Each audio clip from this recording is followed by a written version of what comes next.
The narcissist came into your life like a character from a movie you didn't know you were watching. Confident, loud, magnetic, acting like they were on your level, or maybe above it. And somehow, despite the obvious, no money, below average looks, overweight, unpolished, ordinary, they made you believe.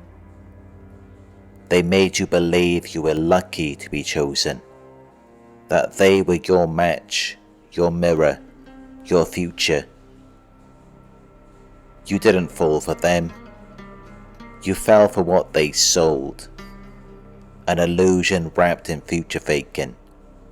A fantasy dressed up as fate.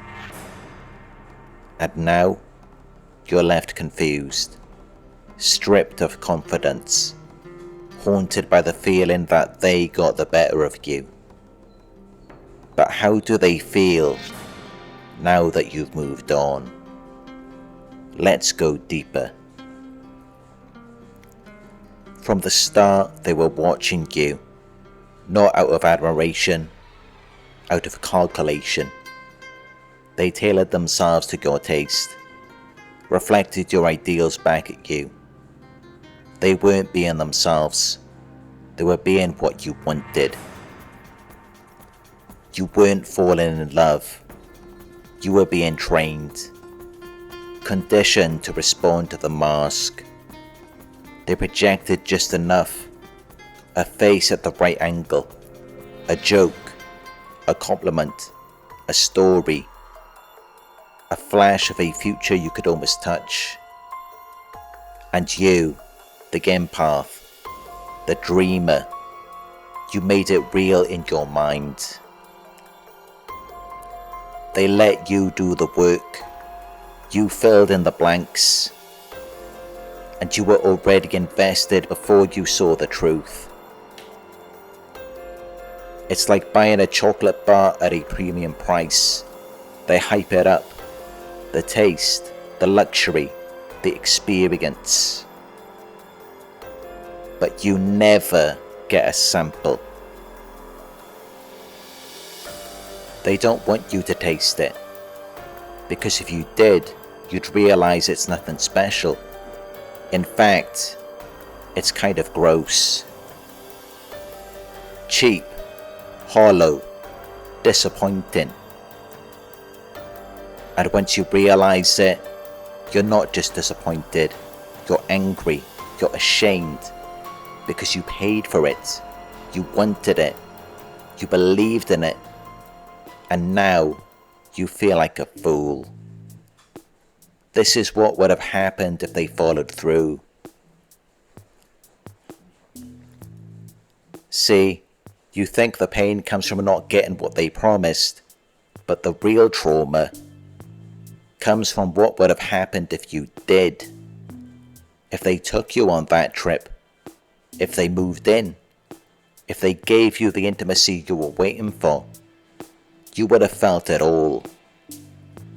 The disappointment, the awkwardness, the deep sense of disgust. Not because they were bad people, but because they weren't real. They were never what they claimed to be. Never what you wanted, never what you needed. And once you saw that, it wouldn't just be them you questioned, it would be yourself. You'd feel guilt for staying, shame for trying, inadequate for choosing them at all. That's what they were trying to avoid. Your awakening. That's why they never followed through.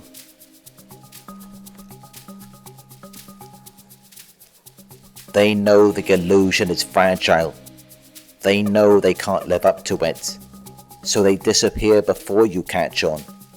They ghost you while you're still confused, while you're still idealizing, while you're still imagining what could have been. They don't leave because they don't want you. They leave because they don't want to be seen. They know if you see too much, the mask falls off, the spell breaks, the fantasy ends, and so they vanish, leaving you in limbo.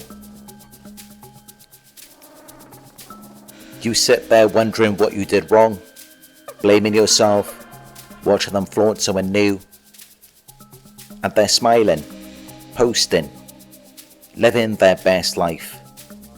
They look like they won, but what you're seeing isn't love, it's performance.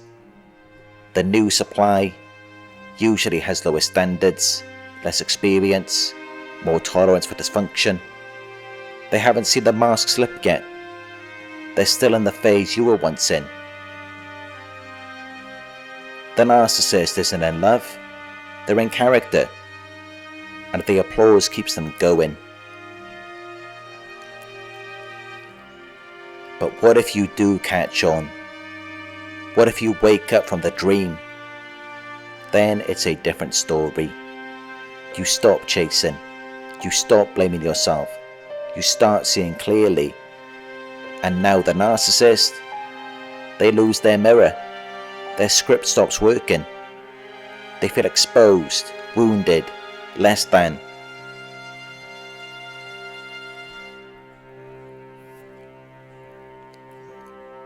They might lash out, smear you,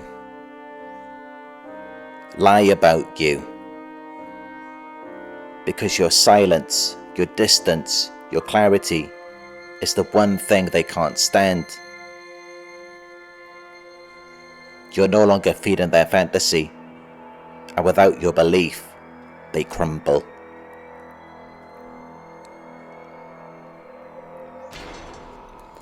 If you had stayed long enough to experience what they were offering, you would have hated it, because it was never about love.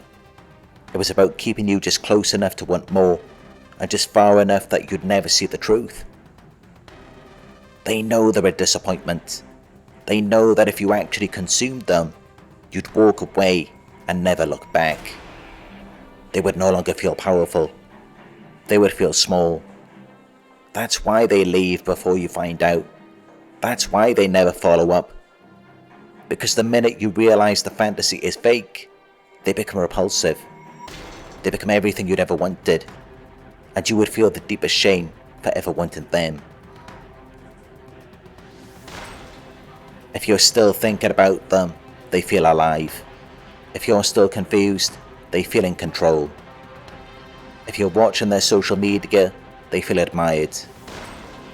But if you go quiet, go grounded, go free, they spiral.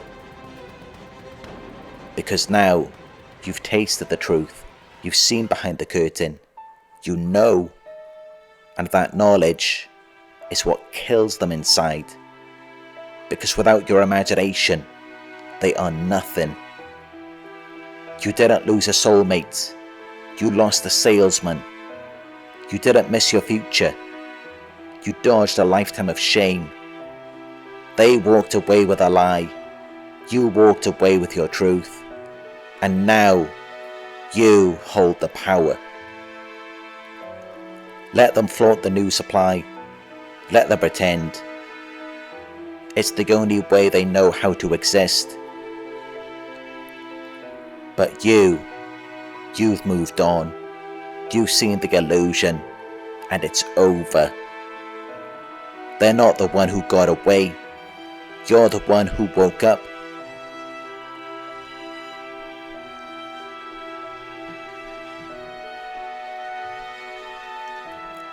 If this spoke to you, if this video helped you see things more clearly, if it made you feel seen and less alone, you can support this work. I offer private coaching if you need one-on-one support. You'll find the link in the description. You can also donate to keep this channel alive, so we can keep creating content that cuts through the illusion. And if this gave you clarity or strength today, don't forget to like, leave a comment, share it with someone who needs to hear this, and subscribe for more. Hit the notification bell so you don't miss the next one. You're not crazy. You're not broken. You're waking up, and that is powerful.